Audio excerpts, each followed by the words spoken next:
serve the community.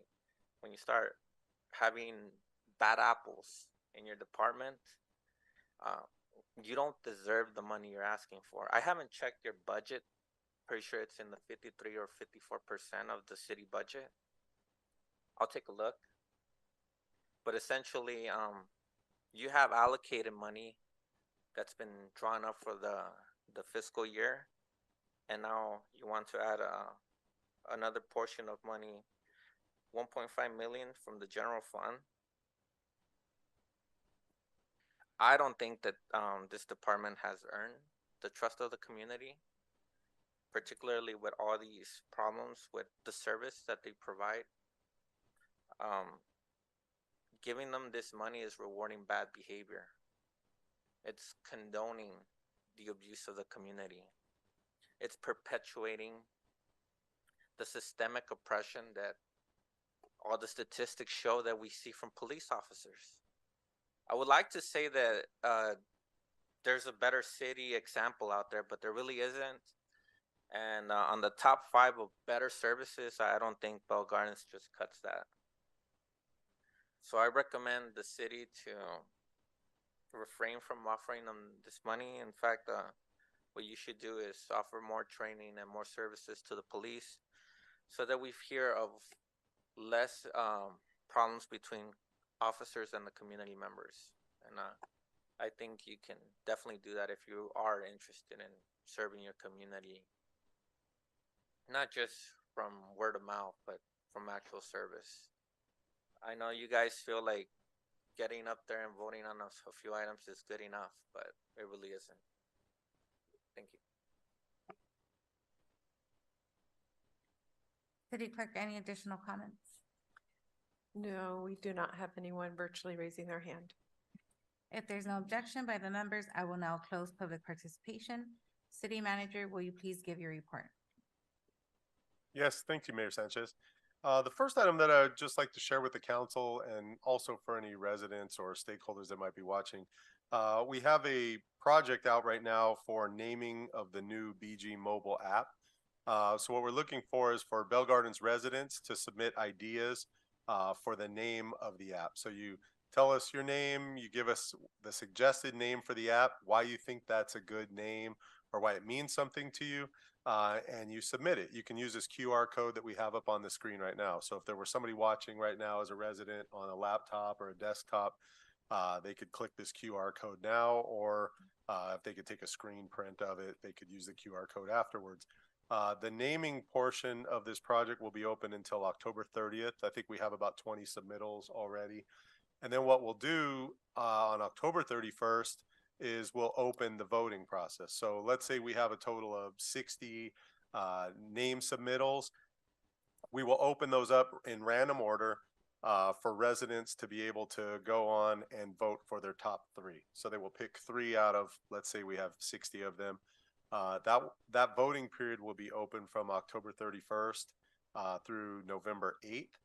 And we'll market this through flyers. We'll be at events. We'll have the QR code showed up on the screen at the Halloween event, so people can just take a quick pic with their phone and be able to vote at that point. And then we'll bring the top 3 vote recipients to the council for review and potential approval. The number 1 name that's selected by the council would receive a $100 gift card. And the number 2 and 3 runner-up would receive $50 gift cards. So if you've got good ideas out there, or you know somebody that might have good ideas, you can submit more than one idea. If you're a Bell Gardens resident, that's okay as well too. We're pretty excited about the process. Seeing today that we already have about 20 submittals, I think as we've still got another week to go. We're hoping to get somewhere in the 40, 50, 60 range. So we're excited about that, and this is using the SurveyMonkey tool, and the QR code's pretty fun for people that are at an event. You can just vote right there at the event. Just hold your phone up, take a picture, and vote for your top 3. So we'll leave that up on the screen if that's okay, Mayor, while I go through the rest of the report here. Also want to mention we have a lot of events coming up. This is kind of event time for our Recreation Community Services Department. So just to acknowledge, every month we have a tenant and property owner educational workshops that are held here at City Hall. We had one on October 17th and 18th. On October 20th, we had HR staff participate in a Acela Regional Job Fair in Downey, and I think they got a lot of applications out of that event. So thanks to the staff for participating there.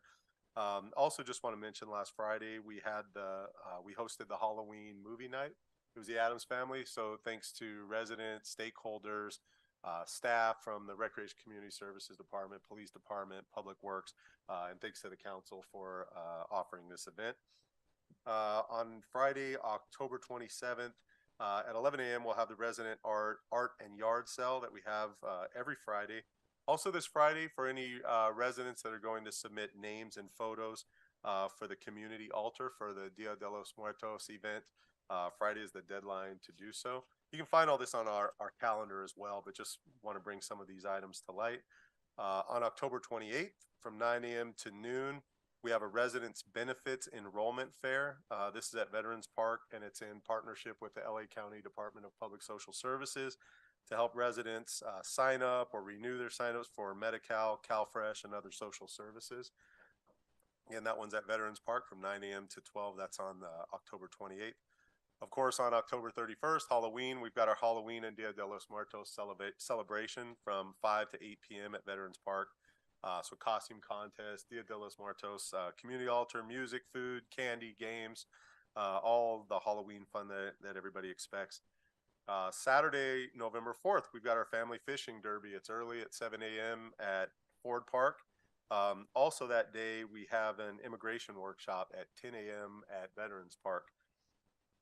Sunday, November 5th, just a note of daylight savings time. I think some people think that's gone. It's still apparently here. It hasn't been removed yet. We also on Saturday, November 11th, that's Veterans Day. At 10 a.m. at Veterans Park, we'll have a Veterans Day celebration. And then about an hour and a half later, assuming the council approves a mural item tonight, there will be a mural painting or unveiling event at, I think, around 11:30 and at Veterans Park to show off the mural. And the last thing I'd just like to mention, just on the consent calendar, as the council will be considering that, some items of note. We've got a $300,000 grant we received from the state to help marketing and outreach the affordable broadband program that's offered by the federal government. And also we're accepting $1.5 million of funding from the federal government through former Congresswoman Lucille Roybal Allard's office for the Aquatic Center. So with that, I thank you, Mayor. Thank you, City Manager.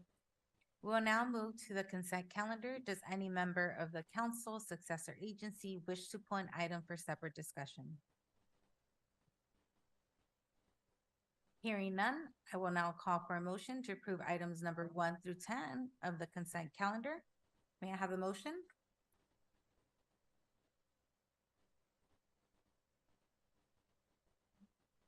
Can I get a second? I'll second. We have a motion made by Councilmember Barcina and a second by Councilmember Gomez. City Clerk, please conduct a roll call vote. Yes, thank you, Mayor. Members of the council and successor agency, Barcina? Yes. Councilmember Gomez? Yes. Councilmember Pulido? Yes. And for the record, I have you coming in at 6:34. Mayor Pro Tem Chavez? Yes. And Mayor Sanchez? Yes. Thank you. City Manager, will you please announce discussion item 11? Yes, thanks again, Mayor Sanchez. This item is the local commission's appointment list, so it's staff's recommendation that the council review the appointments list. And by motion, if they have any commissioners that they would like to appoint or to remove, now would be the appropriate time to do so. Thank you, Mayor. Does any member of the council wish to make any changes at this time? Yes, I would. I would like to move to appoint have her name here. Caitlin Cabrera to the Recreation, Culture, and Youth Commission. Would you like to make a motion, please? Oh, my God, I did. I'd like to move to appoint Caitlin Cabrera to the Recreation, Culture, and Youth Commission. Can I get a second? I'll second. Motion made by Councilmember Gomez, seconded by myself. City Clerk, please conduct the roll call vote. Yes, thank you. Councilmember Barcina? Yes. Councilmember Gomez? Councilmember Pulido? Yes. Mayor Pro Tem Chavez? Yes. And Mayor Sanchez? Yes. Any additional changes at this time? City Manager, please announce item discussion 12. Yes, thanks again, Mayor Sanchez. This item is a presentation of the results for work that's been performed by KDI regarding potential repurposing of our golf course. This is a project that's been going on for, I'd say, about 2 to 3 years. Sometimes it gets confused. It's not necessarily a city project, but it's a project that KDI got funding for that the council has been supportive of as they've done workshops and things of that nature. After all the work that they've done, they're here to share the results of the project. I'll turn it over to Liz Nava, our Recreation Community Services Director, to fill in the blanks and introduce KDI. Thank you, Mayor. Thank you, Mr. O'Kelly. Good evening, Mayor and members of the City Council. I'm just going to offer some brief background regarding KDI and the work they've been doing here in the city, and then I'll introduce to you Lauren and Daniel, who will actually give the presentation with regards to the project that they've been working on. But Kunkui Design Initiative, or as we refer to them, KDI, has worked with the city in the past and has assisted the Recreation Department with grant applications, and our department received a Prop 68 grant through the state with the help of KDI back in 2020. And in August 2021, as Mike had mentioned, KDI had submitted a grant for Prop 1 funds and was awarded approximately $200,000 to do what's called the Bell Gardens Recovery Project at the Bell Gardens Golf Course. And I won't give too much info. I know Lauren and Daniel will help talk it through, but essentially KDI surveyed the community and the residents about a vision plan and some ideas about the golf course and reimagining the golf course. And that's a project that's taken maybe a year, 2 years. What are we going on? 2 years now. And they have finally come up with the final results and are here to present them to you today. So without further ado, I'm going to call up Lauren from KDI to give you to start the presentation. Lauren, do you want or Daniel? That's for your presentation.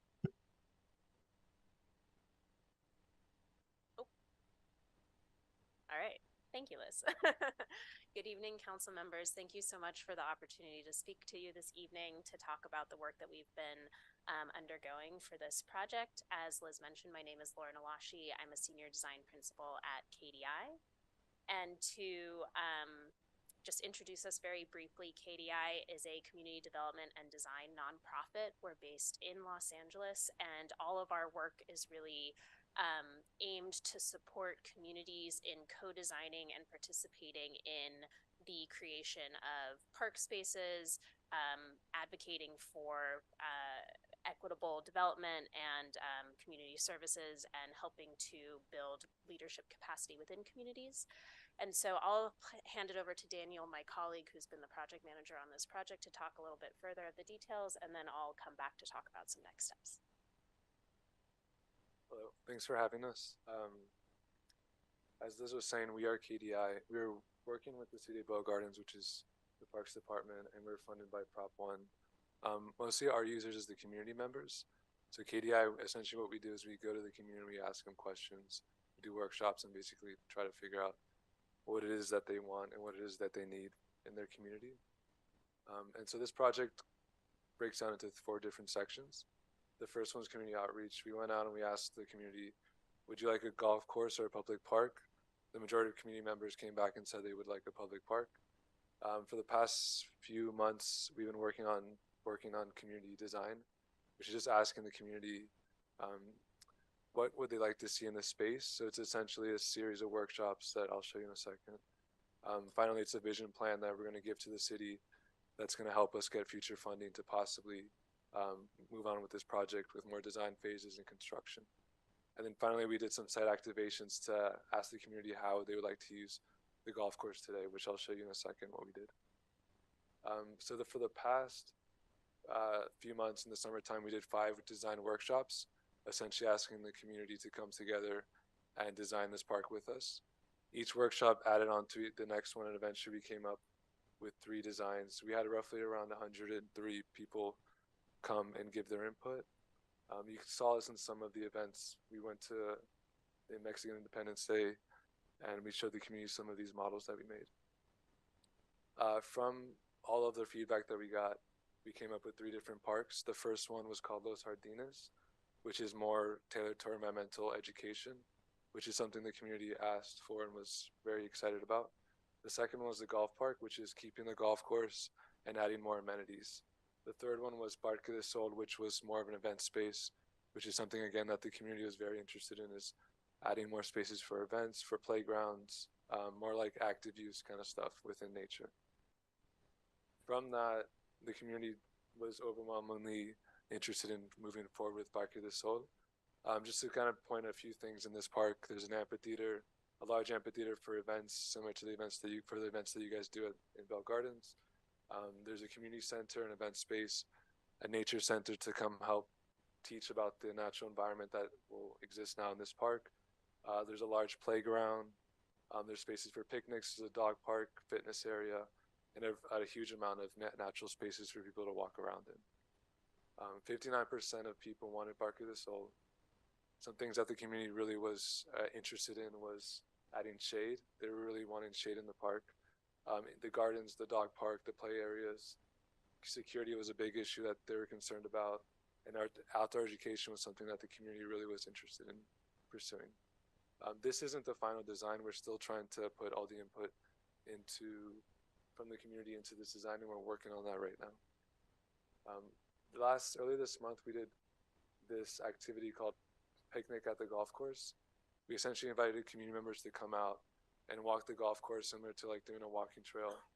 We had different stations. One was an art making station. One was a natural native plant station where community members learned about pollinators.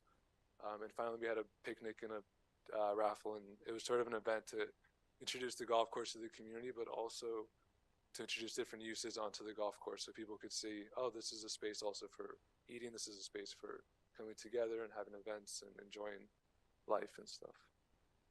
Yeah. So as Daniel mentioned, our where we are now is wrapping up our design workshops, moving forward with some more site activations, and creating what's sort of called a vision plan. Just to note that our funding is time limited and ends at the end of this year, so at the end of 2023. And where we see this vision plan being really important is it's a document that codifies and lists all of the work that we've done thus far, the design work that we've done thus far, and can really be a document to help apply for future funding. So just as a note, the designs that Daniel was showing are very much concept, and that's the extent of what this current funding is for. And so as we move forward, and hopefully we do, that work would really be to develop those designs in a way that looks at the exact site conditions, that looks at really developing what do we mean by playground, what would be in it, and working with community members to actually flesh out that design work. So the vision plan in it will have everything that we just talked about and walking through our finalized concept design, as well as ideas for phasing, a cost estimate, a very high level cost estimate for what we think the project would take to complete, and then opportunities for funding. And so where we are at this point, and are happy to answer any questions, is that Rivers and Mountains Conservancy, who's currently funding us, has given us support and has said that they'd be interested in funding KDI to move forward into the next phase of creating implementation ready designs and construction documents. However, before we do that, of course, we want to make sure that all of this work that we've done is really supported by and embraced by both City Council as well as Parks Department and members of the Bell Gardens community. And so where we wanted to leave this was giving you this information, happy to answer any questions, and then potentially moving forward or having a future discussion about what direction you all would like to see this project move in. And so with that, we are happy to answer questions or, yeah, thank you so much for your time. Does any member of the council have any questions or comments at this time?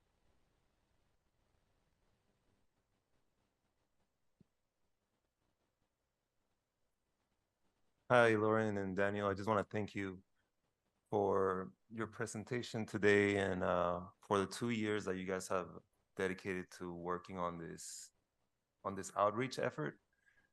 Before I got on the council, my job was to write grants and do community outreach. So I know that it's it's a job to go out there and engage people. Sometimes you have to offer food or else they won't come. And I think you guys have done everything in your power to get the participation, which is why we see about 100 and some people participating throughout the course of 2 years. I didn't go to all of the workshops, but I try to make it to all of them. And I think the way that you managed everything was great because obviously we have different outlooks in our community. But at the end of the day, just the numbers really do help put things into perspective. So I appreciate all that work. And yeah, I just wanted to thank you for that.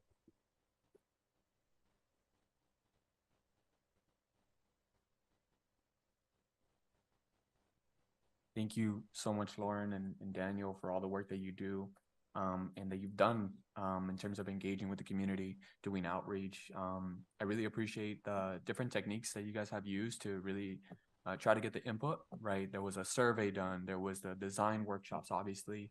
The Instagram itself, right? I think it was called Our Resilient Rio. You know, that sort of engagement, taking it to the next level. So I really appreciate all that feedback. It's interesting seeing that direct communication from the community through this data, right? So 59% of the community would want Parque del Sol, right?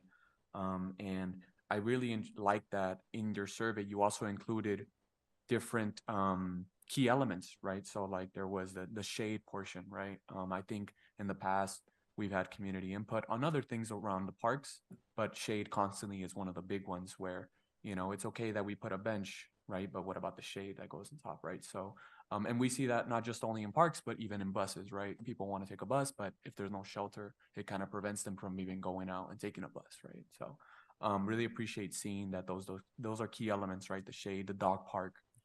For a long time, I know that the city's been trying to figure out how can we move forward with doing a dog park in the city, and I know there's been some Prop 68 funny in the past, but I'm glad to see that that's something that the community, another layer of support for that.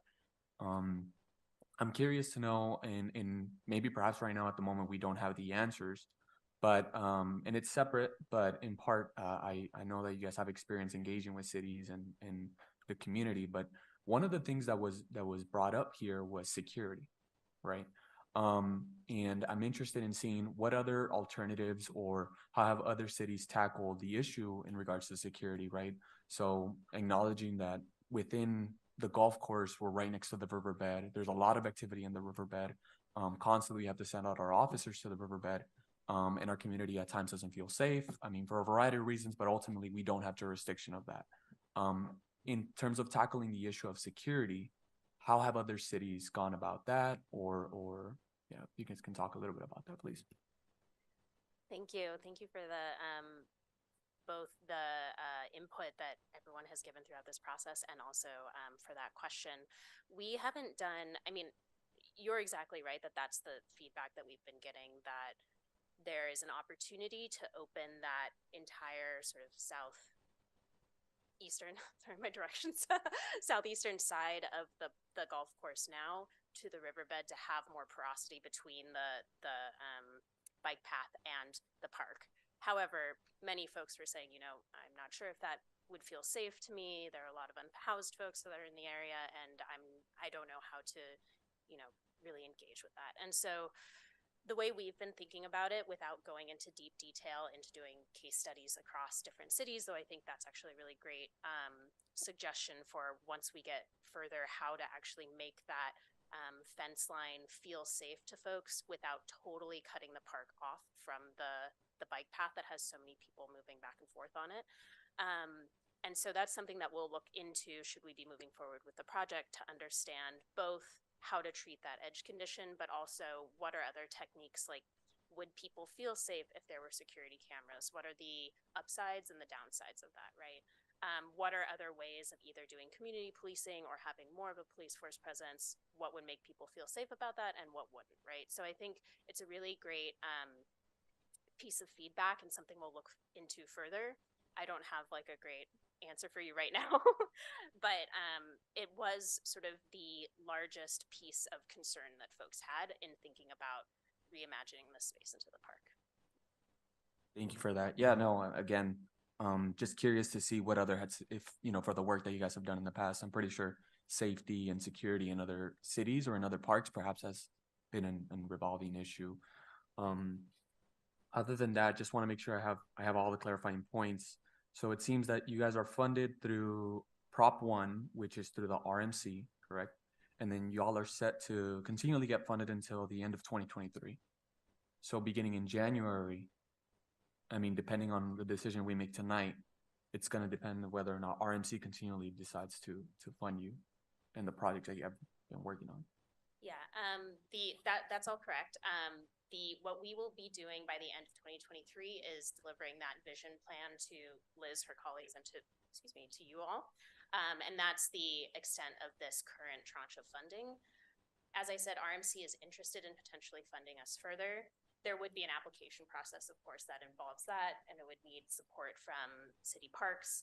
That application process, we would imagine to go through what's called construction documents, which is essentially the further development of the design, bringing on engineers, other folks into the team to understand feasibility, what that actually looks like.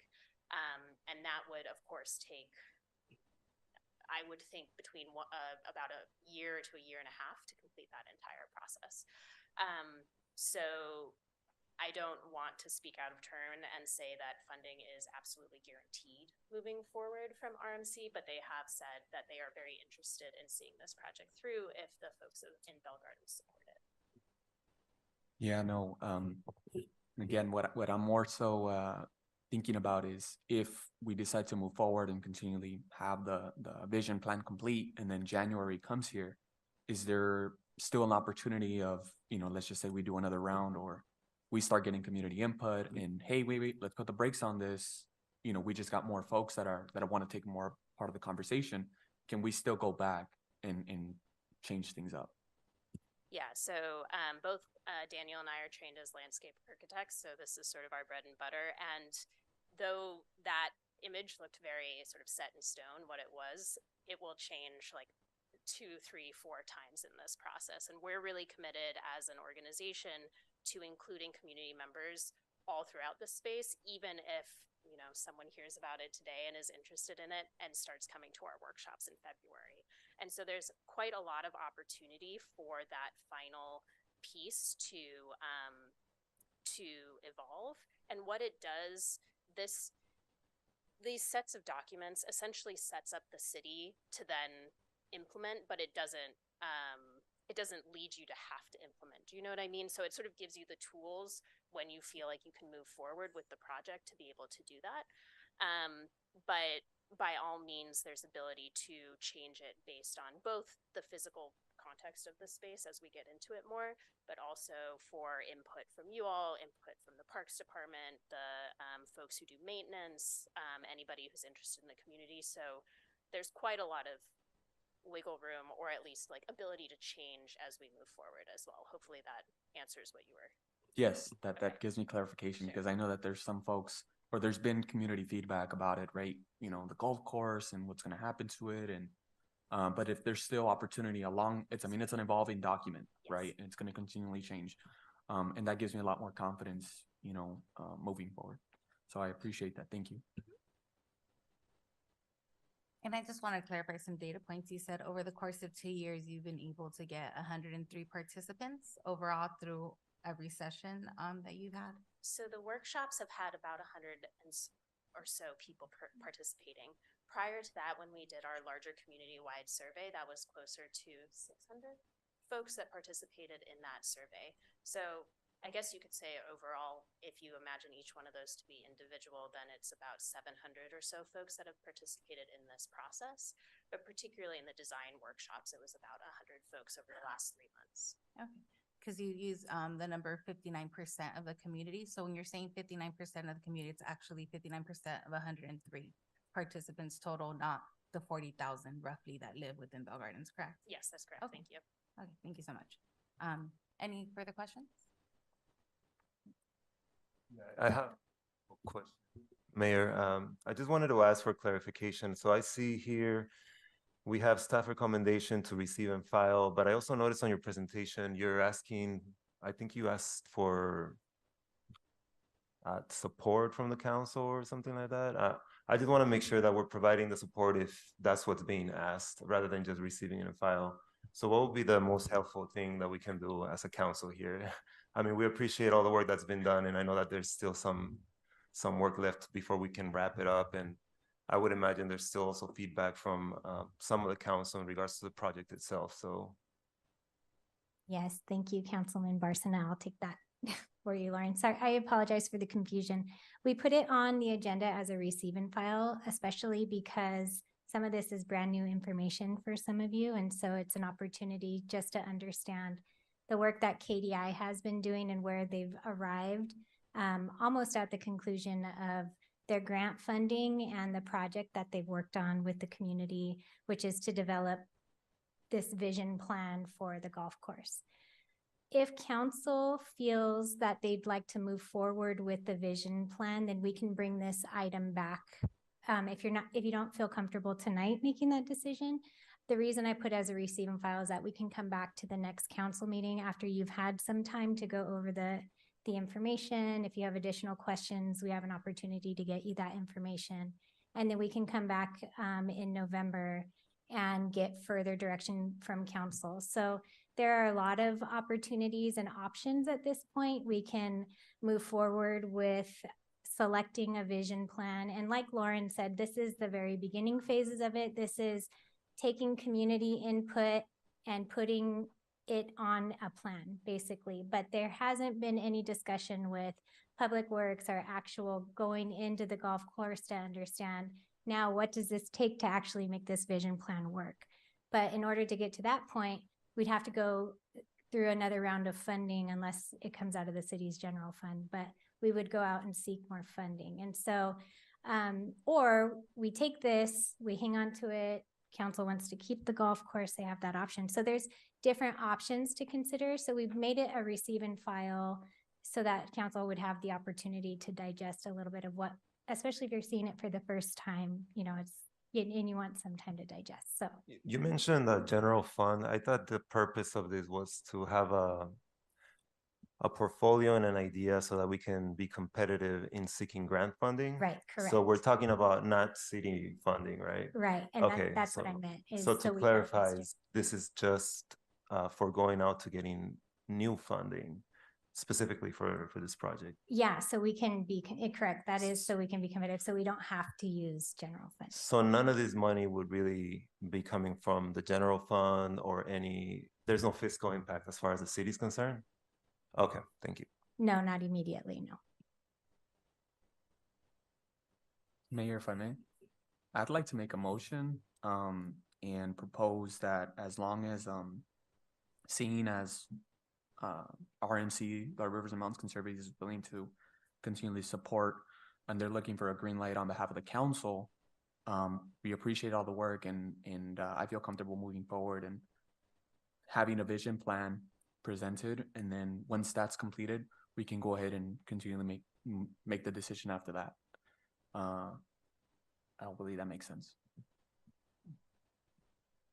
I was just trying to figure out the wording because in part, and I talked to the city manager and I'm like, so do I just, because I'm looking at the description on the PowerPoint and it says approval of direction and continuation of project development. And then the second part's pursual of funding to create implementation ready designs and construction documents, which is different.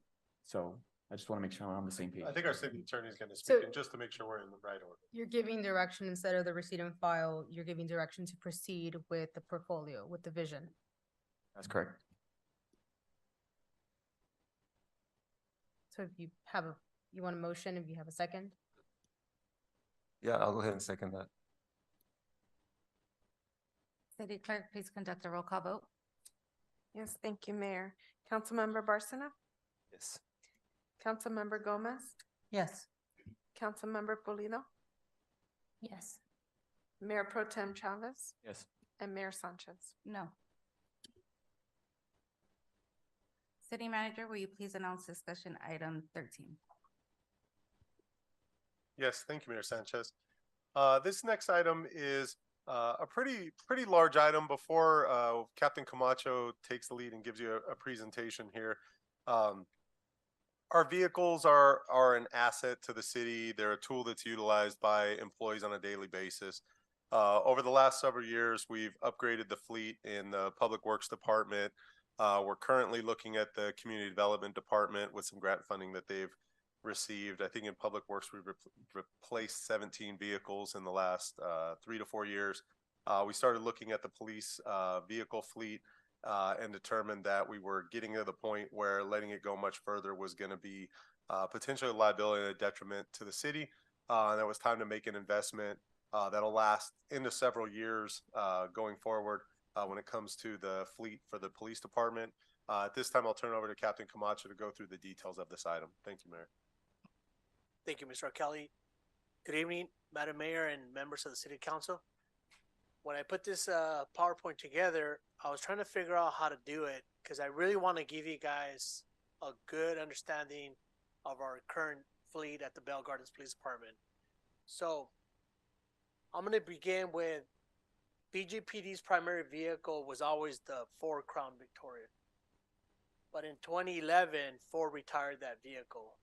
Ford introduced a new redesigned Ford Interceptor utility vehicle, also known as the Ford Explorer with the police package. The PIU is designed for law enforcement and is the best-selling patrol vehicle in the U.S. The rest of the fleet is comprised of different American and foreign make and models. So here's a 2023 PIU vehicle. As you can see, this is a fully outfitted patrol vehicle. Just to kind of give you a side note, this vehicle was ordered in 2020 and is just currently being introduced to the patrol fleet. So it's taken us almost, we'll say 2.5 years. By the time I place the order and by the time someone's going to be able to drive that vehicle. That's a patrol vehicle. We also use the PIU for specialized investigations. This photo does not depict the vehicle fully outfitted yet because everybody's so backlogged that I have to wait till the vendor that we currently have till he actually makes room so I can send this vehicle out. So let's talk about the purchase and maintenance costs.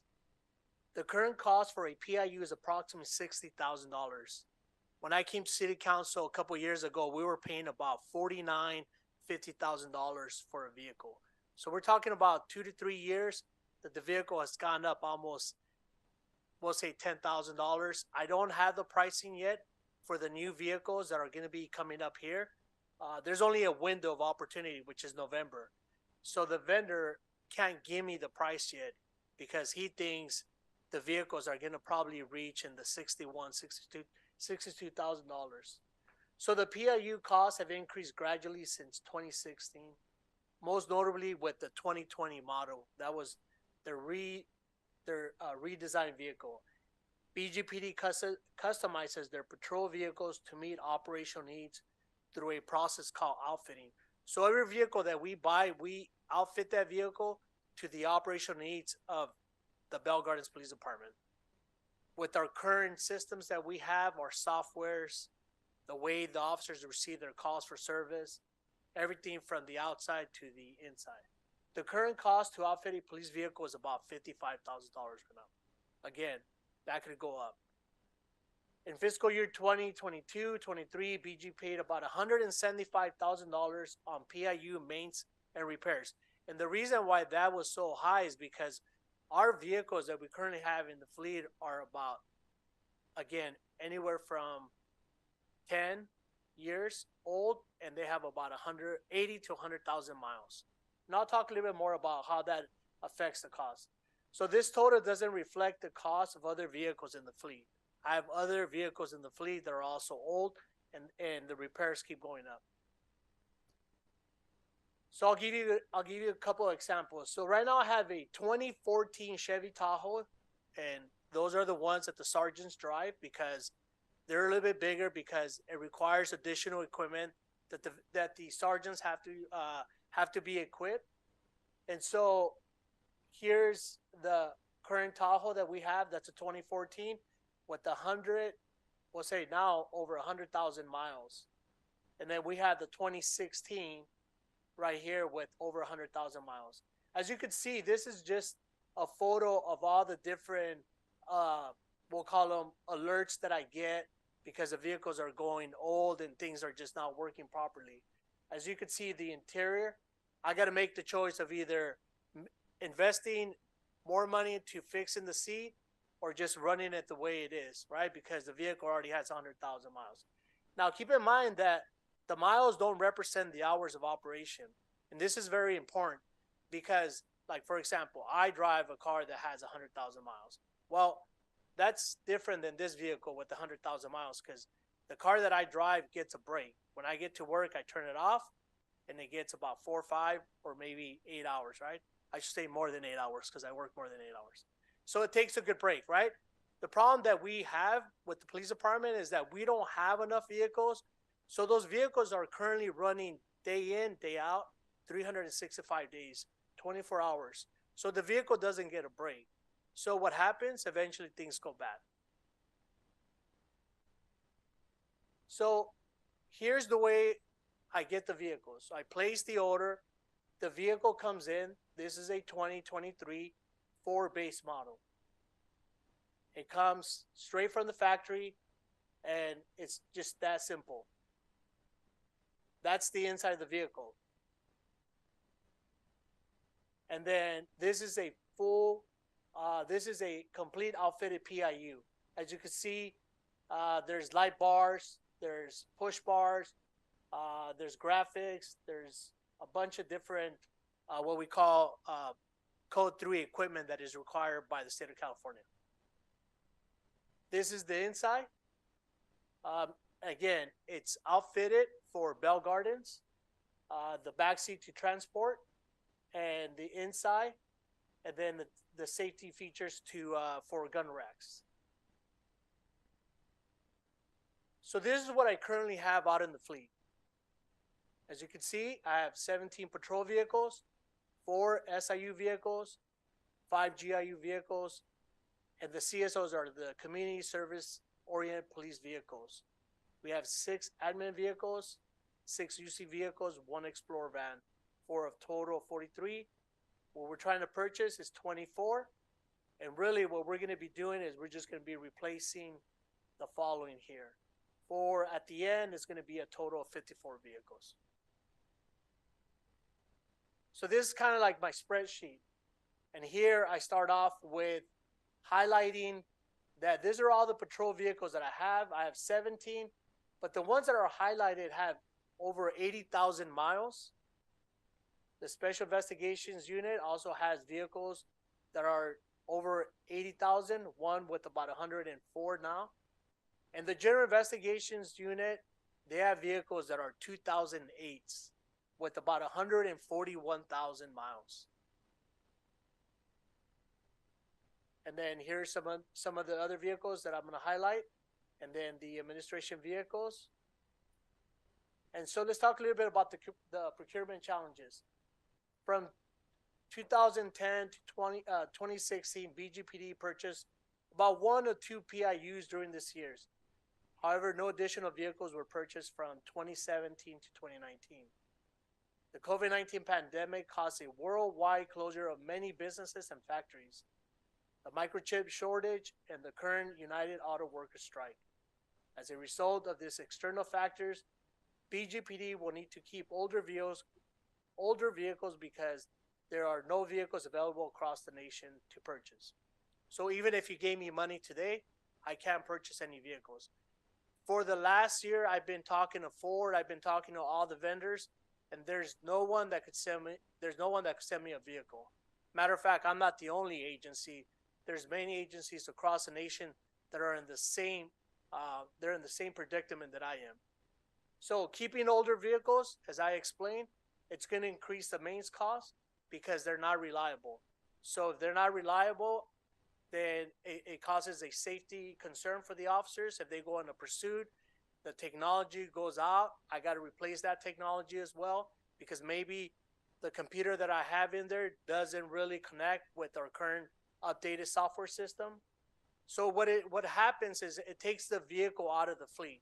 So if I'm already down vehicles, then having 5 or 6 vehicles in the shop, then I don't have enough vehicles to go in service.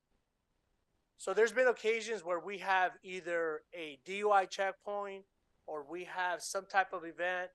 We still have patrol going out there handling calls for service. There's been times where we don't have enough vehicles. This is a concern. If we were to have some natural disaster or something big, there might be the time where we don't have enough vehicles. So since 2018, BGPD lost approximately 9 vehicles due to accidents. Out of those 9 accidents, two accidents were at fault. Our officers were at fault. The other 7, we were not at fault. Now, what happened on those other 7 collisions? Some of the drivers were uninsured, didn't have the proper insurance to pay back the city.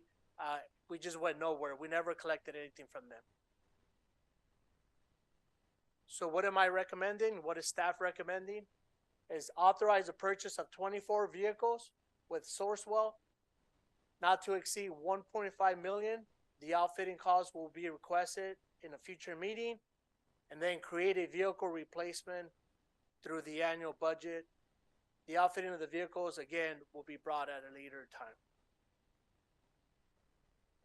This concludes my presentations, and I'll take any questions. Does any member of the council have any questions or comments at this time? I do. Captain Camacho, so you stated that even if we approve the funds right now, there are no vehicles available. Yeah, but what I should say is, so the window of opportunity is going to be here in November. If council approves the okay for me to place the order, that I will place the order, and then within a year and a half to 2 years, that's when we'll probably start getting the vehicles. So placing the order in November will guarantee that I will see the vehicles anywhere from a year to 2 years down the line. If we don't, then that means I would have to look at other ways, and the chances of us buying any vehicles is going to be slim to none. And one more question. So typically with other cities, other municipalities, or other police departments, at what point in terms of mileage and wear and tear and all of that, at what point do they tend to replace vehicles? So in the research that I did,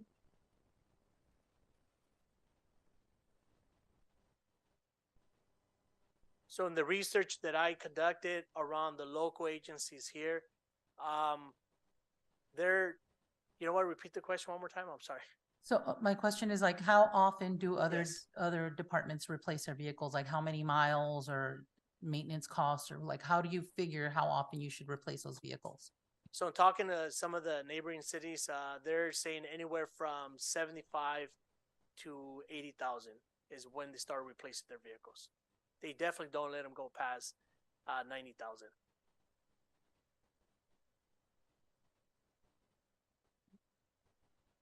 Question. So the mileage that you reported, does that include some type of calculation of the idling of the vehicle? There's an internal clock inside the vehicle, but because the vehicles are so old that some of those systems are just not accurate.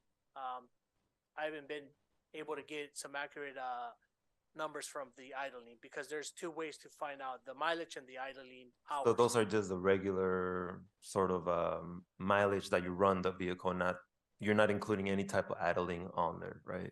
Right. Okay, Yeah. thank you. Any additional questions? Thank you so much for that presentation. Quick question, in regards to the request of the 1.5 million, not to exceed 1.5 million, where does that come from? Because I know we're about to enter the middle of this cycle. So would that be from this budget cycle or the other budget cycle, or how is that? I don't know, maybe, yeah, thank you. Sure, I can answer that, Mayor Pro Tem. So basically, the detail of the request is to authorize up to 1.5 million for fiscal year 23-24 and 24-25. Because we're not sure when these vehicles would actually be delivered and we actually expend the funds, what we'll do is take this authority, if it's granted by the council, place order for the vehicles. As the vehicles come in, we'll actually pay for the vehicles. So if they come in during this fiscal year, whichever one's coming, we think there could be some that would come in this fiscal year, the more civilian style. We would pay for them this fiscal year. And then what we do when we put together next year's budget, we do an analysis and say, well, I'll use easy numbers. Let's say we were able to purchase $500,000 worth of vehicles. We would include the other $1 million almost automatically as part of next year's budget. We would just remind the council this was already approved. So we're asking for the authority to cover about a 24-month period of time.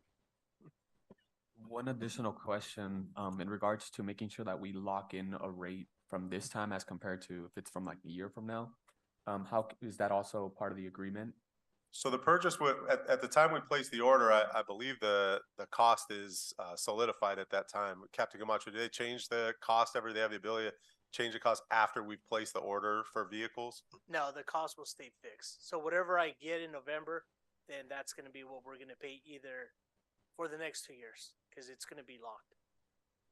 Okay, thank you so much. Sure. And Mayor, if I could just share one other item too, because what most cities are faced with at the time they're going to make these kind of capital investments is, do they just pay out of pocket, or do they finance, or do they do a leasing program? And when you do the analysis on it, it's like with your personal vehicle. You know, if you pay cash for it and you run it as long as you can run it, it'll generally be cheaper than if you finance it over a period of time. So that's the same case here. The investment earnings that we can get on the types of things we're allowed to invest in if we hold our general fund cash is less than the interest rate that would be implied or would be charged through other financing mechanisms. So it's a cost savings to spend the money that we have for this purpose. And just also a reminder, they're physical assets. So these aren't, it's not like it's money spent on something that's not tangible. It's spent on tangible assets. The vehicles will be here, up to 100,000 miles, 7, 8, 9 years from now. So it's a long-term investment. And if something were to happen from a negative perspective, let's say the economy were to collapse or there were some revenue reductions to the city, there would be time to cancel orders if we needed to cancel orders prior to receiving vehicles. And even once we did receive vehicles, I think because the demand is out there, and for anybody else that didn't place orders, I don't think there would be difficulty in us being able to liquidate the vehicles back for cash. So you bring up a good point. So one of the ideas that we have is that there's going to be a cost savings to the city. So the idea is to have more vehicles, because then we would create sort of kind of like a schedule. So we would let the AM shift drive those vehicles. We'll say the odd numbers and the even numbers will be driven at the graveyard shift. So now you're letting a vehicle rest for 12 hours, where right now the vehicles are being run, like I said, pretty much 20 something hours, right? Because if I come in at 6 in the morning and my shift ends at 18, well, then the other shift's coming in, I park the vehicle's only getting maybe an hour, max 2 hours break, and it goes back, right? Now think about the hot days, the AC's on, everything's on, and eventually if you keep those vehicles running the way they are, they're just going to break. So there will be a cost savings, because the idea is now that you have that many vehicles, then we will now start, making sure that the vehicles are getting a break, and the city will have a cost savings on the mains.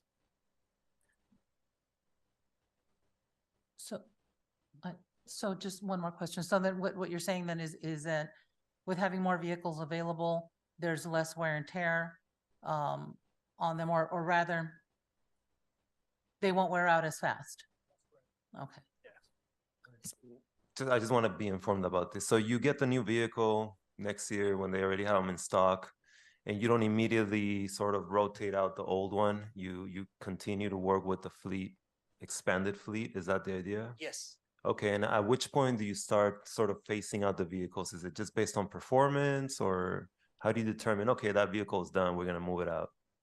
Example, so if I have a vehicle and the tranny goes out, or let's just say the motor goes out, then I got to do an assessment. Well, if I have a vehicle that is already, we'll say, 8 years old, and the transmission went out or the engine, it's gonna cost me, we'll say, 5,000-7,000. Well, it's not. I'm not gonna do it, right? At that time, I will probably just replace that vehicle and push the other one up, the new one. Question, I mean, I know obviously policing is very demanding. You gotta have a certain level of response from the vehicle. But is there an opportunity to use these vehicles once they're not at police performance level and maybe use them in other departments like the Recreation and Community Services Department, like Public Works? Is that something that's done or? You could, I mean, you could decommission the vehicle for police use. I think the only concern would just be the cost associated with de-outfitting and then also making it where it doesn't look like a police vehicle. I think it could be done. I think there would just be some issues as far as, again, kind of from a cost perspective.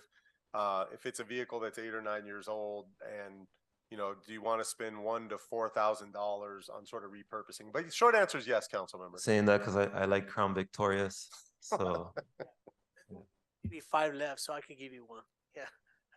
Well, I guess to answer your question, Councilmember Barcenas, yes. I mean, we could use that vehicle for training, right? We could put that vehicle aside and use it for training, for maybe an active shooter type of training.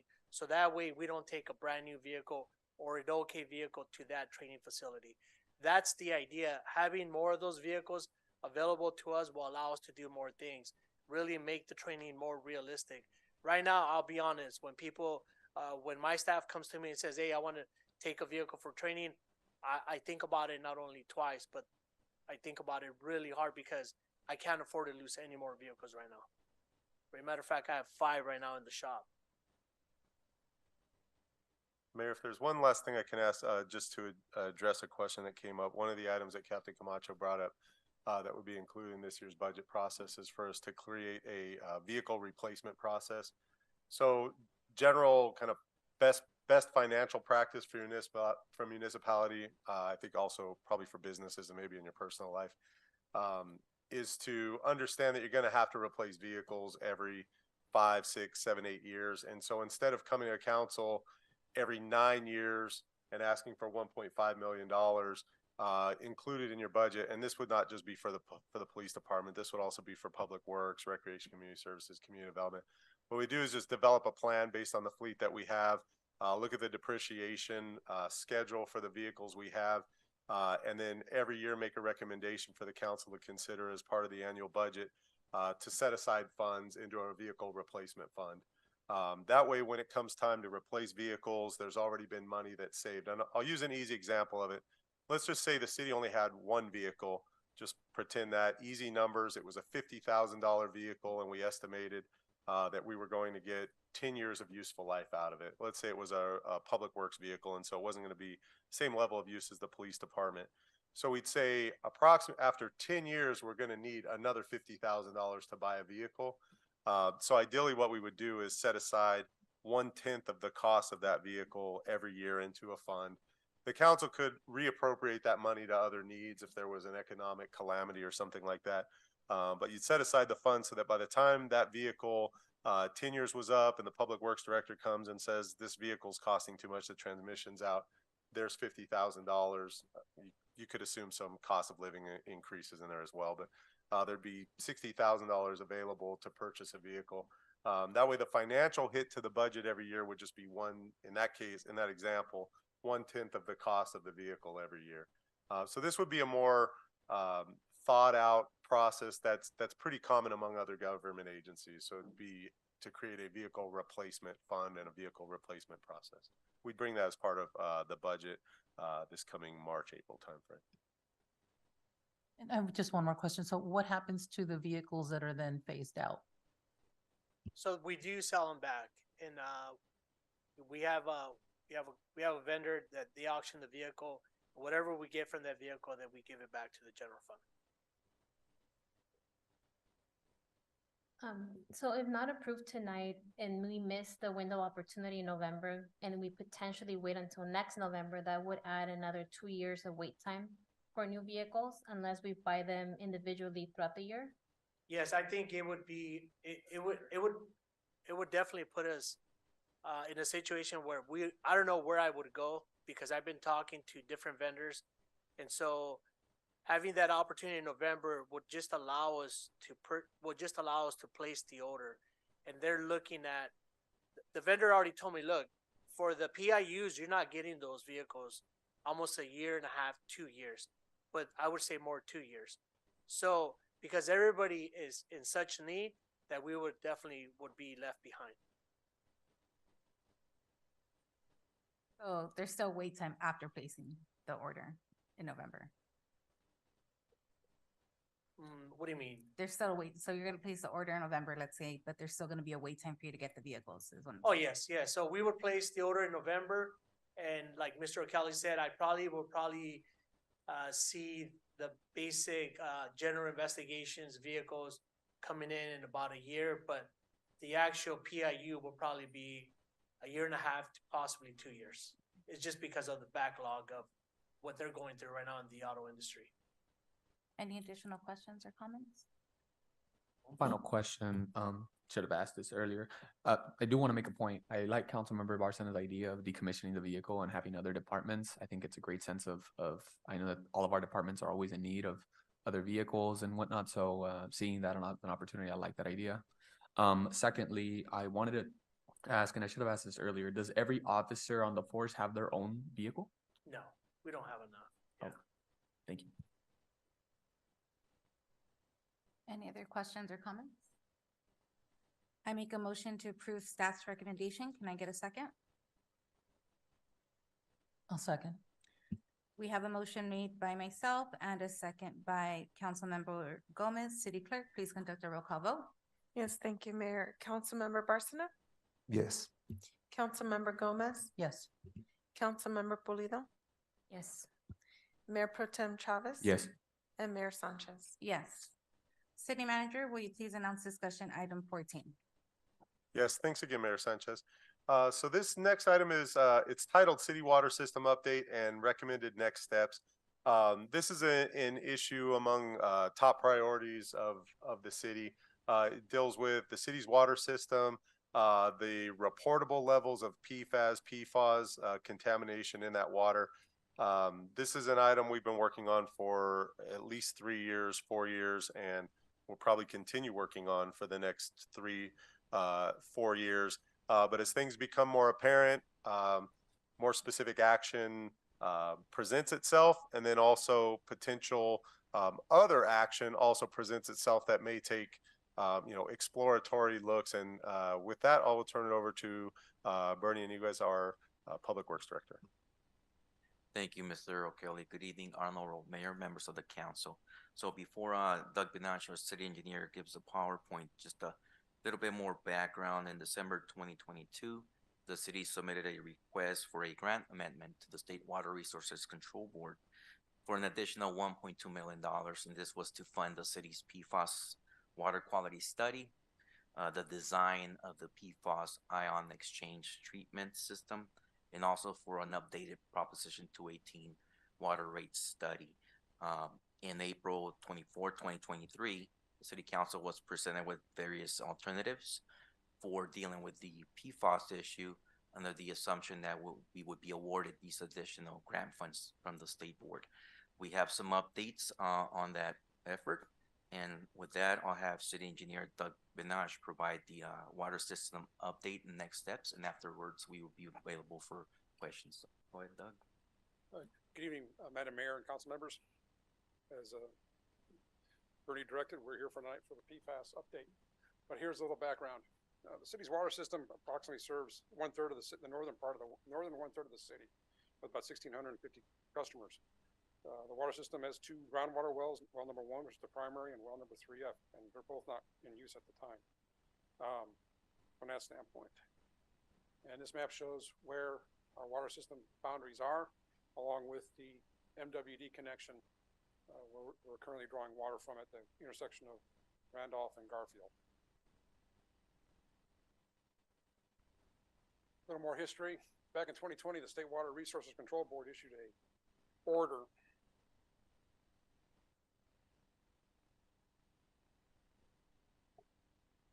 requiring all water agencies to collect samples on a quarterly basis for PFAS and PFOAs compounds. These are a large family of chemical compounds used originally in firefighting foam, Teflon coatings in your pots and pans, Scotch Guard, and so forth. So they've been prevalent everywhere since the 40s. And the main route for exposure to PFOAs and PFAS is through ingestion, through actually in contact with the water that touches it. The state board established an interim response level, and then on a quarterly basis. And there's currently no outstanding pages on this. I'm sorry. There's currently no federal advisory levels or maximum contaminant levels required for these chemical compounds. There was just a notification level. And the state and the interim response levels, when they are reached for the state, was the city had three options: turn the well off, utilize a treatment plant, or blend the water with our well water and MWD water, or keep the well operating with notification to all the customers indicating we have reached the notification level of PFAS and PFOA in the water system. The city of Downey is doing this right now. In August 21, our test results exceeded the limits, and then in September 21, council decision made a determination to turn the well off, and then go fully on met water to provide water to the customers in the system.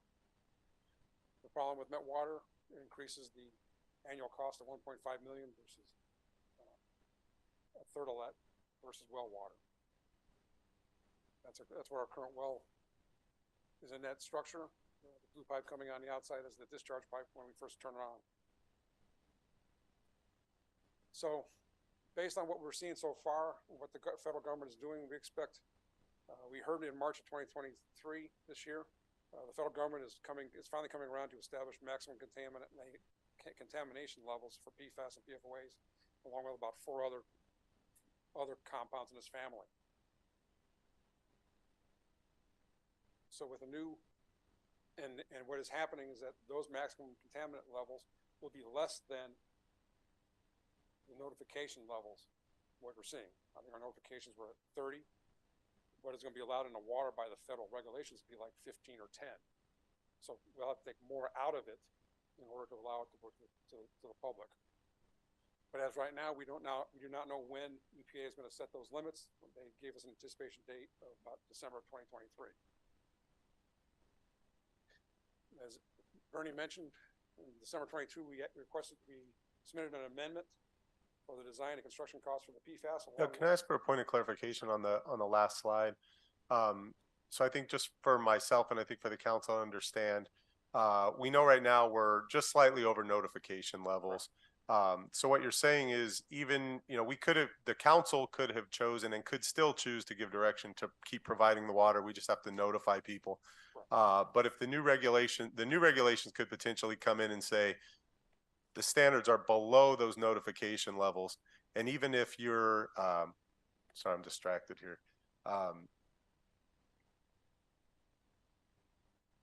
Even if your levels even if you currently have notification levels and you can provide the water, the standard might be such that you can't even continue to provide that water for safety reasons, not just for notification levels. Is that what you're saying?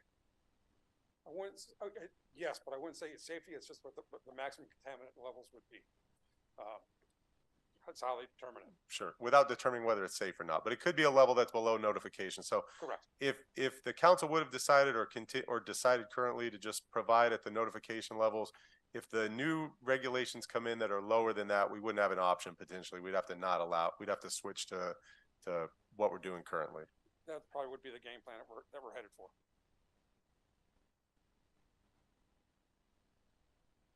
So in 2021, in the summer of 2021, we were in the process of finalizing a booster station design and a reservoir design as part of grant amendment number 1 for the project.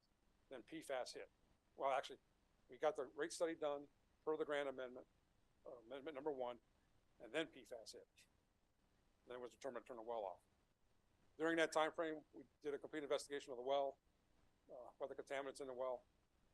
I've had experience in another well in another jurisdiction where we were able to blank off a portion of the aquifer that had the contaminant in it. Well, our findings found PFAS is in the entire water column, so that negated that idea. So we presented it, and on April 24th of this year, we presented an engineering study to the council that evaluated ion exchange, granulated activated carbon, blending, bringing the well back on, and all the options to treat the water and or not to treat the water. Our determination was that the ion exchange is the most cost-efficient methodology for treating for PFAS for the organization. And at the time we submitted our grant amendment number 2, the state was we would probably give you an answer come July 1st. And on April, we asked the council, if we don't get an answer by July 1st, we'd have some action items to move forward with the process to initiate the design for it. But as we went through the process through the spring, dealing with the state, we were premising on what was done in amendment number 1 with the state grant. Well, they implemented amendment 2023 guideline changes, which required us to begin the analysis. It appears the state wants all small agencies to consolidate with larger ones. Their premise being that the larger agencies can handle the economic impacts of all the new regulations coming down the pipe.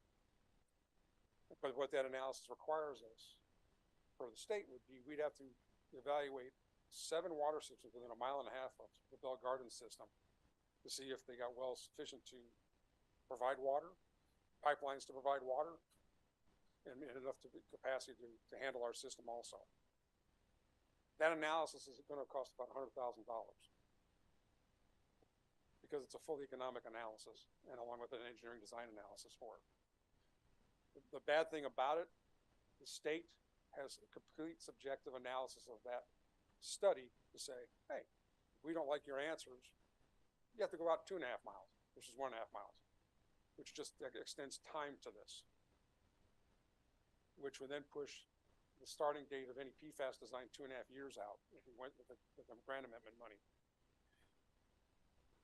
As your engineer, it came down to a point where we also discussed the potential sale of the system. And there's a process on that to the PUC where it might become time to consider the actual sale of water system to a larger purveyor. But the process to go through that is that we initiate an RFP to obtain proposals from various vendors around the area. We have to conduct a public hearing to determine who is the best qualified purchaser. Then we adopt a resolution to initiate a citywide vote to either not sell the system or sell the system. And if they do agree to sell the system, we go to the PUC for final approval. That takes 2.5 to 4 years, just that process alone.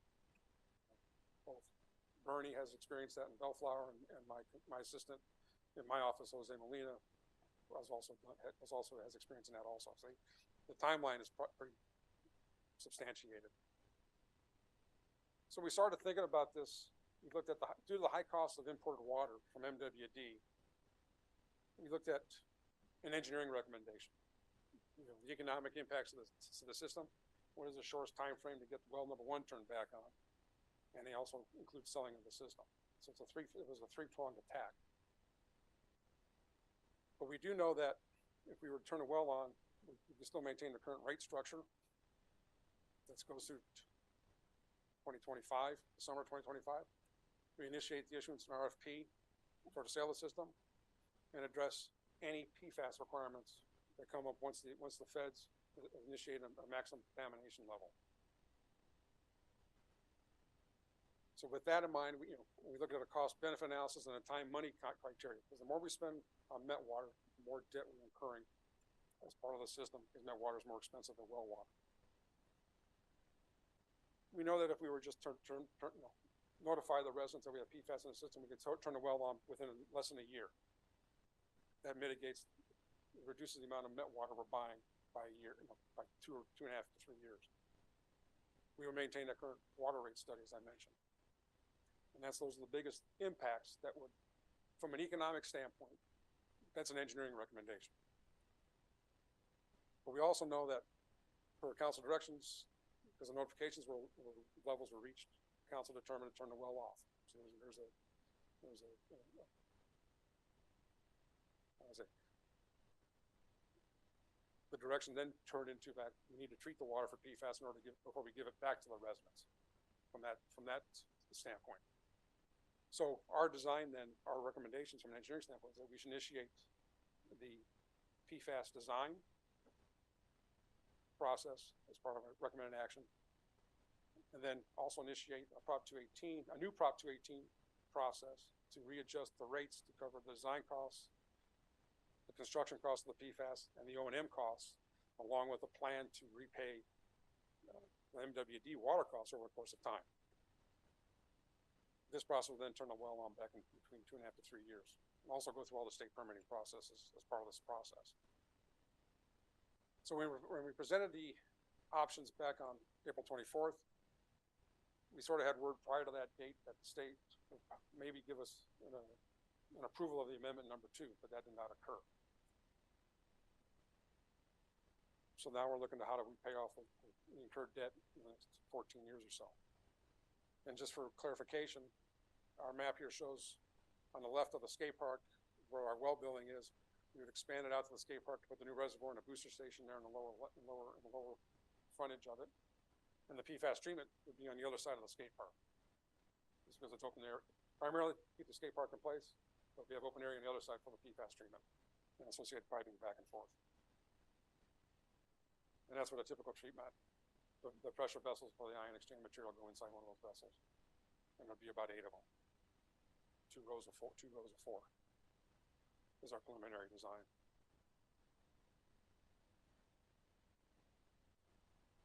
So knowing that we don't have state grant money, which we're still trying to pursue for amendment number 2, but we don't have a timeline for it, just because of the economics of the time and money. It's our recommendation to move forward with the design. And so with that, we're recommending for council to initiate the design for the PFAS treatment. There's specialized engineers out there that would take care of that process, but they also do the associated piping work to get it pre-treated, run through the treatment facility, and back out into the system. Authorize staff for an RFS to do the Prop 218 process, and then initiate an RFP for the sale of the water system. This totals $574,740 from the general fund to cover the cost for that. Now, I'll entertain any questions. And Doug, if I can just make a couple just clarifying statements, I think are key to the discussion and to the understanding of the presentation. Again, the water system covers 30% of the city, which means 70% of the city is covered under Golden State water. I think 100% for the 70%. Any cost that the city spends on the water system for the 30% that receive the water is essentially being subsidized by the other 70% that are paying higher rates for the water that they currently receive. So that's why you hear Doug and staff talking about this Prop 218 process to recoup those costs because it's borne by all of the residents for the benefit of 30% of the residents. And the council can approve that or not approve it, but it's a process that would probably be the more responsible in the long term to generate funding for this cleanup process. But just a couple of statements of fact. Staff is still operating under the direction from the council to keep the well shut off until the water is clean. So that's sort of a basis number 1. Basis number 2 is it does not look like we will be able to get anytime soon the state funding under this amendment 2 to cover this approximately $500,000 to keep the ion exchange treatment process moving forward. So our recommendation is to utilize general funds for that purpose because we're otherwise subsidizing by $1 million a year in general funds for the surface water that we're getting from MWD. So I think a third point of fact is that we're requesting that the council authorizes to put on RFP for the sale of the city water system. That's an exploratory exercise so that the council has all options available to us as we're moving forward over the next 6 months, 12 months were we able to secure funding for cleanup? If not, it's further general fund cost expenditures would be expected. And at that time, staff would like to be able to present the council with what would it look like if you were to sell the water system. And then, utilizing the economics there, you could do some things in a way that would guarantee that the water provided to the residents were of a high quality. And, you could also address concerns about rate increases and things of that nature. So what we're asking for here is to continue to purchase surface water at a cost to the general fund. We're asking for authority to keep moving forward with the design of the treatment plant using general fund monies. Ideally, we would have been able to use grant monies, but we're not sure if we're going to be able to. And even if we are, it could be 12 to 18 months away, which is another $1 million worth of surface water that's been purchased through MWD. Also, staff is requesting some of these funds be used for the Prop 218 process, so that even if we are successful in designing the treatment plant, the council decides there's no need to sell the water system, there's still additional costs that are going to be incurred by the city in providing the cleaner water to the residents. So that study would still be of value at that point in time. And then I think that generally sums up the basis of it. With that, I'll speak no more and turn it over to the council for questions. Thank you, Doug. Does any member of the council have any questions or comments at this time? Yes, how time sensitive is this beyond the obvious? You know, we keep buying water. I understand that, but at the minimum, we're gonna have to do that for 3 years. But for example, the sale, right? The RFP for the sale, that's $55,000. What will be one of the arguments for kind of moving forward with that right now? The argument moving forward would be you'd be running 2 concurrent processes, basically, arguably 3.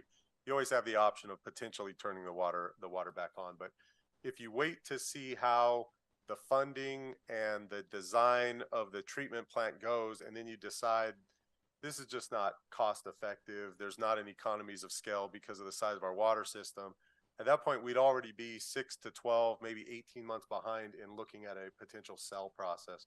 So we'd like to run them concurrently. I think also the information that you get from that RFP process would help solidify, is that something you want to even continue looking at? And if not, you could almost completely abandon it. And also you could prove to state agencies that you've looked at that as well, to make sure that that was not for some reason a viable route. Because that's been an issue, I think, from the state agencies, has been wanting to see documentation and proof that we've really tried hard to make sure that there isn't another larger water system with economies of scale that would be interested in purchasing this system. So really, council member, we're looking at just running concurrent processes here at somewhat minimal cost considered to the overall investment that we're making from the general fund on this water.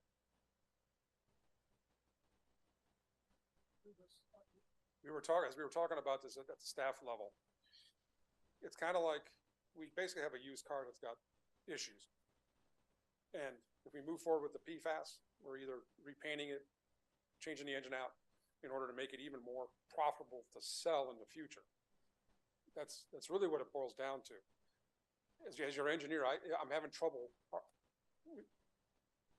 I'm having trouble maintaining the purchasing of the met water from an economic standpoint and the fiscal responsibility from that standpoint.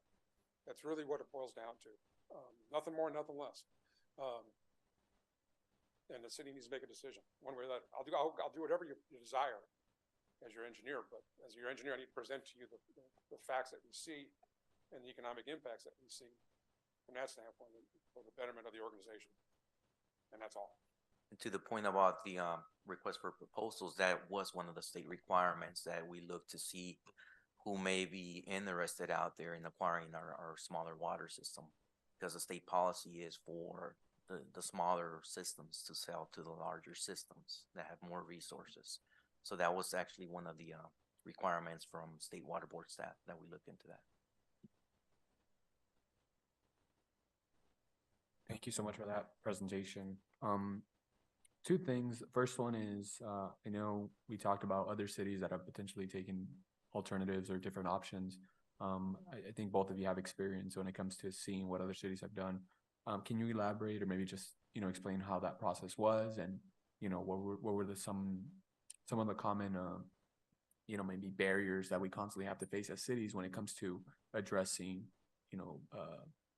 polluted water? Well, I can speak to the city of Bellflower system, which is the city that I came from. It was one of 5 water service areas in the city of Bellflower, about 6.1 square miles. And we just didn't have staffing. Public Works did not have any water operators. We We hired Bellflower Somerset Mutual Water Company to run our system, similar as to how we've hired Liberty Utilities to run our system here, because here I also don't have any water operators. We obviously knew there was a lot of upkeep in the water system, and the decision was made by the city council there to explore the possibility of selling that system. So an RFP was let out, and Cal American Water submitted a proposal. There was a resolution adopted to put it on the general election, and the majority of the citizens that were registered to vote approved the sale of the water system. So some of the hurdles, obviously, is you want to make sure when it gets to the Public Utilities Commission that the Public Advocate's Office vets it out, and they just wanted to make sure that the system was being sold at the proper price. So that's why it's going to be key if we move forward with this process, is to have an updated appraisal of the water system, so that if the city council were to go this route, it's a transparent process and that we show the current value of the system. Thank you so much for that. Go. Brad, my counterpart at the company, Jose Molina, who lives in Downey, by state code, the water system provides a consumer confidence report that shows all the contaminants in the water on an annual basis. And their notification in the city of Downey was a 1 or 2 line paragraph in that consumer confidence report that provided notification to those residents. And as we all know, most people don't read the consumer confidence report.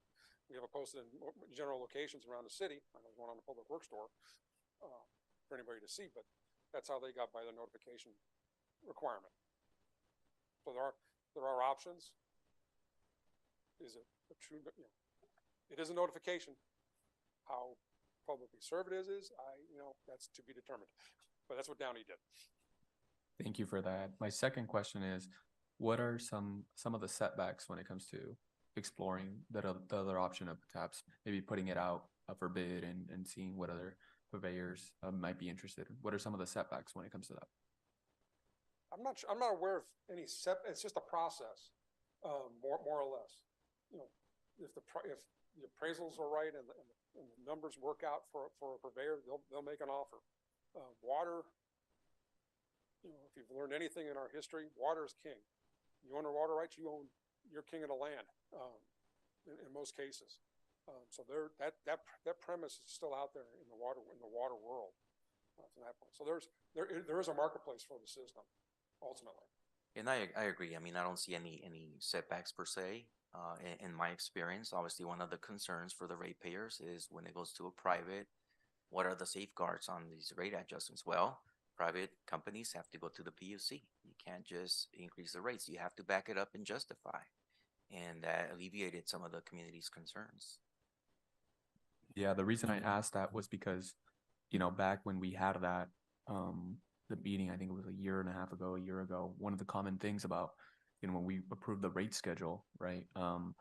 As a council, it was constantly the idea of exploring the option to sell the water system, right? And one of the, once we privatize water, it sort of puts no pressure on these companies to essentially bump the price up as much as they want from one point to the next, right? And that was my understanding, but seeing as obviously they go through the Utilities Commission and whatnot, there's got to be some sort of justification for all these increases at that point, right? I think for me, my biggest concern is making sure that things are transparent. And I mean, at the rate that we're going, I like the idea that you mentioned about the car. And you're the mechanic and you're telling us, sell this car. Because at this point, the longer we wait, the less of the value of the car is just continually, it's a money pit, essentially, unfortunately. And I'm interested in seeing what other options are there aside from just simply selling the system. But if there are no other options, right?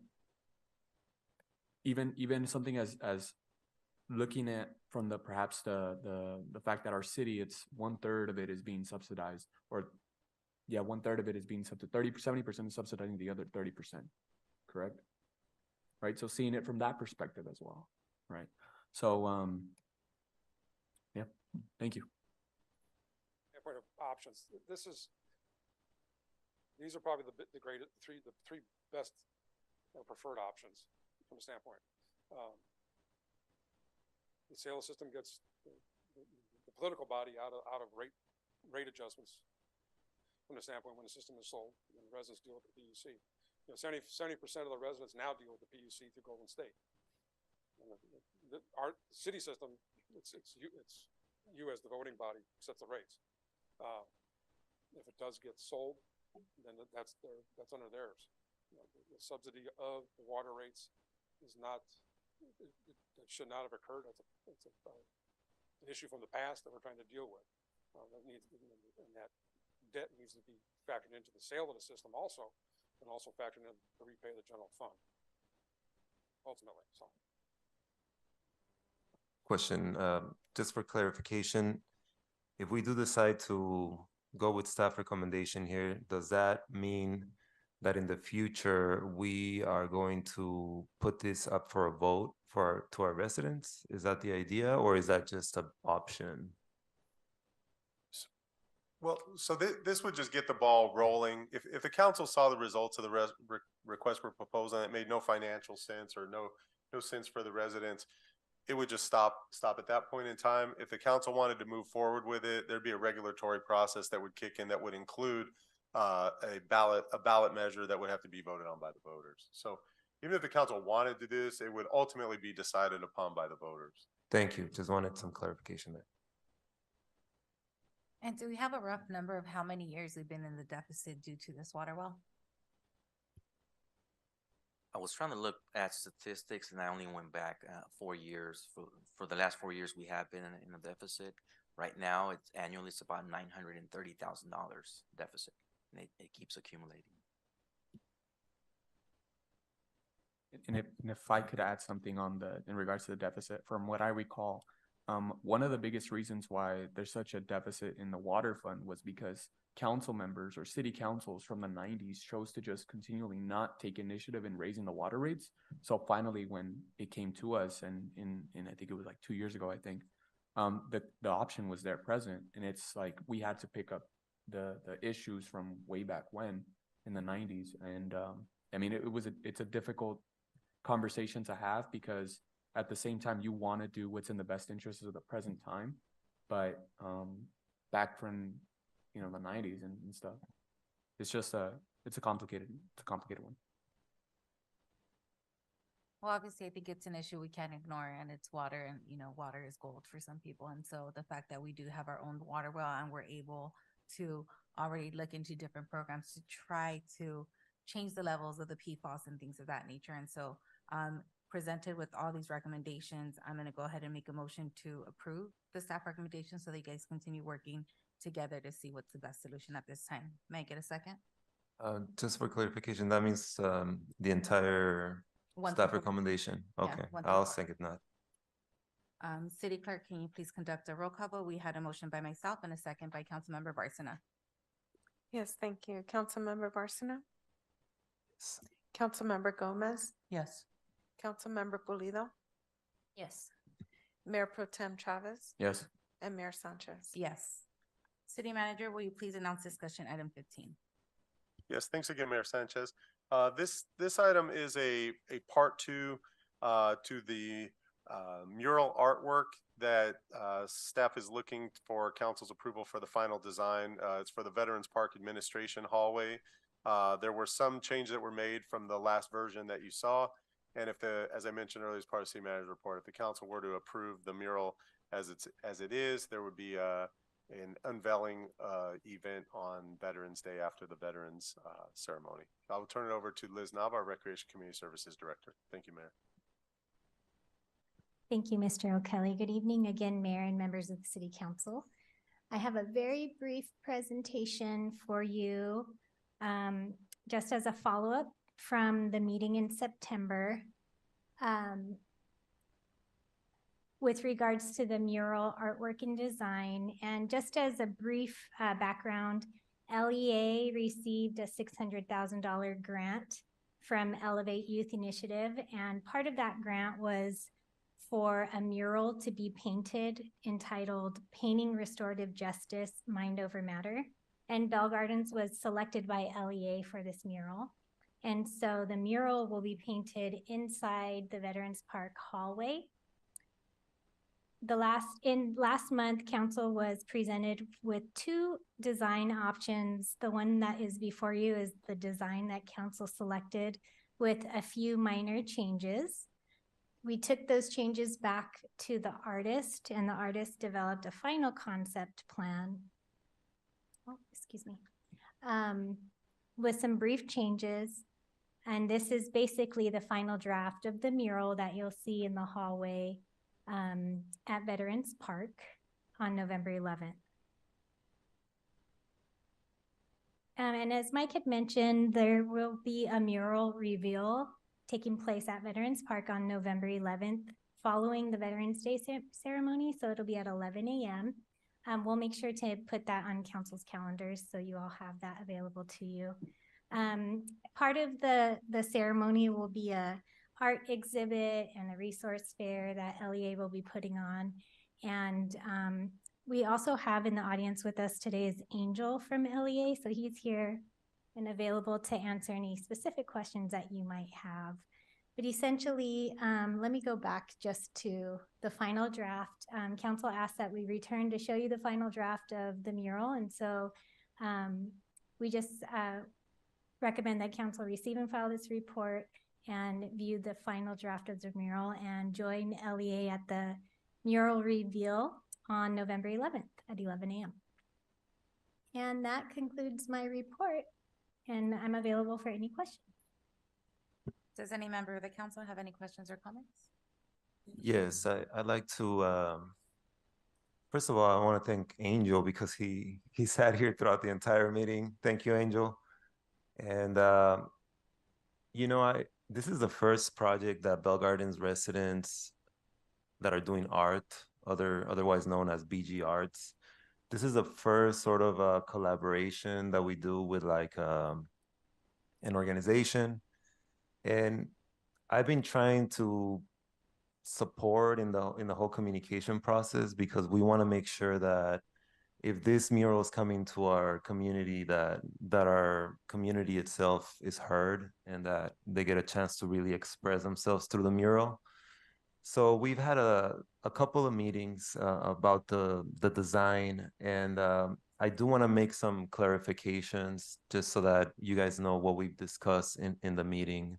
So the houses that you see behind the equality, or you know, the little houses that pop out on the sides there, those houses are from one of our residents painting. Her name is Lucia. And Lucia did reach out to me with a concern. She felt like the houses were too small. So we had a meeting with Leah. They were very nice. And we established that the houses are going to be bigger and they're also going to be a little bit more spread throughout the, you know, the background. As you guys can see, there's like a city skyline there. So that's not as relevant to our city in Bell Gardens. So there's probably going to be those houses back there. Also, the word that says equality there in the middle, that was derived from an artist. His name is Juan. I forgot his last name at the moment. But Juan did make a painting with the word equality. He made it in a way that was very stylistic, a little bit with the urban touch. So I was told that this is still at a concept level and that the artist is going to render that style into the actual mural. So, you know, I'm excited to hear about that. I'm also relieved because I understand that artists are very particular about their style and they want to make sure that it's portrayed in a proper way. So overall, I'm very excited. It's been a pleasure working with Leah. There's been a little bit of back and forth, but I think it's just normal whenever you actually care about the community and the projects that are coming your way. So yeah, thank you, Angel, for being here today. Thank you for this. And one last thing, I don't mean to make this long, but at our last meeting, the executive director did ask if there was anything in particular that sort of made Bell Gardens identifiable in other cities around the area. I had a hard time like thinking about it. I know we used to have a trolley back in the day, but that's like most kids don't know what that is anymore. So what came to mind, Angel, and feel free to take this back and maybe you guys can sort of work that into the final design. But we are in between both of the rivers, the LA River and the Rio Hondo River. So I thought that's sort of like a very special location to be. So maybe in the back there could be like a LA River sign, and there could be like a Rio Hondo River. That's just one idea that I was able to think of. Hopefully that works for you guys. Another thing, we have the sports center here in Bell Gardens. That's sort of iconic in the Southeast. So maybe some type of soccer. Oh, you already have a soccer there, so we don't even have to do that. But yeah, also the bike path. There's bike paths on both rivers, so maybe there could be like some biking thing on there. But other than that, that's basically it. Yeah. Oh, I know we have a we have a biker in our council, so I second the bicycle suggestion. Thank you. extra credit points for you guys if you include that. That's all. Thank you. Any additional comments or questions? Thank you so much for that. Really great seeing that presentation in regards to what it's going to be finalized. I do want to thank again Leah for all the work that they've done, and also BG Arts in the collaboration of incorporating our residents to chime in. For a second, when I was looking at it, I said peace and equality. I was thinking, I'm like, why not peace and equity? But then I tried to think about the terms and the context, and I'm like, I think peace and equality just sounds better. And then also, I at first glance, I was like, how did the other picture look like? And then I saw the final draft now. So I'm glad to see that I feel like we made it pop a little bit more, which is what I like. I wanted to also add in regards to the skyline in the background with the buildings. I'm like, I know Councilman Barcena was like, that's not really part of BG, but I'm like, I could have sworn I saw the bicycle casino sign up there. As one of the skyline images, but that's another thing that makes our city unique, right? The casino here in our community. And then I like the sports complex idea, the rivers, that's also a key one. I'd maybe throw it back to our high school, right? BGHS, right? Bell Gardens High School. That's always a huge staple. And I think a lot, if not most, all of our city takes really great pride in being from Bell Gardens High School or going to Bell Gardens High School, growing up here in BG. So other than that, I mean, those just my kind of suggestions, but I love the presentation. I love the images, and I can't wait to see it all in the Valley. Thanks. Any additional questions or comments? Can I get a motion to receive and file this item? So move. Can I get a second? Second. We have a motion by Councilmember Barcena, a second by Mayor Pro Tem Chavez. City Clerk, please conduct a roll call vote. Yes, thank you, Mayor. Councilmember Barcena, Yes. Councilmember Gomez, Yes. Councilmember Pulido, Yes. Mayor Pro Tem Chavez. Yes. And Mayor Sanchez. Yes. We will now move to member comments, starting with Councilmember Barcena.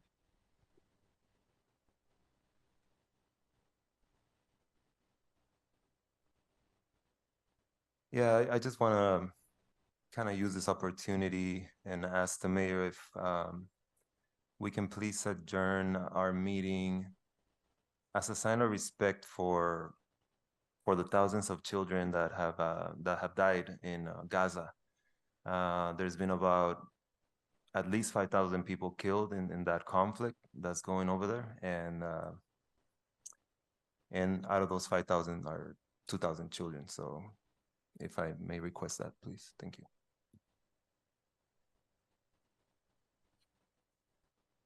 Councilmember Gomez. I would just like to thank staff for all of the work that they do, and I am happy to say that on Saturday, we will be having our benefits enrollment event for people who are in need of public services, public assistance. So I do encourage everyone to come out. Please do. If you are in need of health coverage, please come out and apply. For those who are only eligible to limited scope benefits, Medi-Cal benefits, healthcare coverage due to their immigration status, please apply now. As of January 2024, you will become eligible to full scope Medi-Cal benefits. So, thank you. Council Member Pulido No comments from me. and Mayor Pro Tem Chavez. On my end, thank everybody for a great meeting. A lot of substance in this meeting, a lot of different presentations, and topics we touched on, right? The police, we touched on the golf course, we touched on the mural at the end, the water study and that information as well, decisions. So I'm glad to see that we're touching on all these topics. A couple things that are going to be happening between now and the next meeting. This Wednesday there will be a La Casa meeting, Los Angeles County Affordable Housing Solutions Agency meeting. It's an important meeting. This one perhaps one of the most important for our great city of Bell Gardens, for the fact that we're actually going to have a presentation at that meeting. I think our director Gustavo Romo is going to be presenting on behalf of the rent stabilization ordinance here in our city. And seeing it as a model that a lot of other cities in the county are trying to do in their own jurisdiction. So that'll be this Wednesday at Metropolitan Water District in downtown, and it's going to begin at 5. So glad to see that our city is being seen as a model when it comes to rent stabilization and just cause evictions across the county. Also would like to add this upcoming next week, actually Tuesday, it's Halloween. It goes by so quick. So Halloween's here. It's on a Tuesday this year. It's always interesting with those events because I think for the most part, we always look forward to them to be like during the, as growing up, you're like trying to make it be during the week because, you get to see your friends' costumes at school and whatnot, and you get, trick-or-treating from class to class or so. And when you're an adult, you're kind of like, I wish Halloween was on a weekend. So in this case, it's on a Tuesday. But I'm glad to see that we're going to have a great event. A lot of parents were inquiring about the parade that we do once we have the costume judging contest and whatnot, so we make them go around. This year, obviously, I doing the Halloween decoration contest for the homes. It's a 30-year, but then I also created a Halloween trick-or-treating map for the city. So we've gotten quite a few respondents, but essentially it's a map where, you submit your information through a Google form, and your home or your family, I should say, for example, it'll be like family O'Kelly, right? And you live on 7100 Garfield Avenue. Give me that information, and we'll plug it into the map of Bell Gardens. So it's been really great, useful. I think we have about 40 respondents on that map. So just a quick look up if anybody if someone has kids and they want to take them trick-or-treating, or if they just want to go trick-or-treating themselves, you can kind of get an idea of what streets has the most trick-or-treaters, and they can go. So really had great feedback on that. So just want to again wish everybody a happy Halloween and a safe Halloween as well. Aside from that, it's great to see that the fishing derby is coming again this year. Always a great event, very unique event. Not many cities around here have a small pond, so the fact that we have that, we're glad to see collaboration with also the Department of Fish and Wildlife from the state. That same day, there's also going to be a State of the District by our State Senator Lina Gonzalez, so seeing what legislation got passed, and that'll be in Southgate. Let's see. And then finally, it looks like we're going to have a gap week this week because there's 3 Mondays. There's a total of 5 Mondays this month, so there'll be an extra. It won't be the following Monday, but we'll be back on November 13th. But between now and then, I'd like to wish everybody a happy Veterans Day, and thank you all those for your service. Appreciate it. Have a great night, everybody. I want to thank staff for the wonderful event they put on Friday of the Adams Family Viewing. I know there was many families. We had a couple of residents dress up like Wednesday, and they got prizes and a couple other costumes. So just getting into the spirit of the holidays. Also, thank you to all the residents that did volunteer and submit a name for the app. We did have staff out there passing out the QR code, so hoping to get a lot of more residents submit the name to help us name that app. I know it being the end of the year, there's a lot of events coming up, and a lot of hard work is being put on there. So I do want to thank the staff tremendously for all the work that you're continuing to do and the work that you're going to do with all the events coming up this holiday season. And if now we can take a moment of silence for all the children who have passed away in Gaza.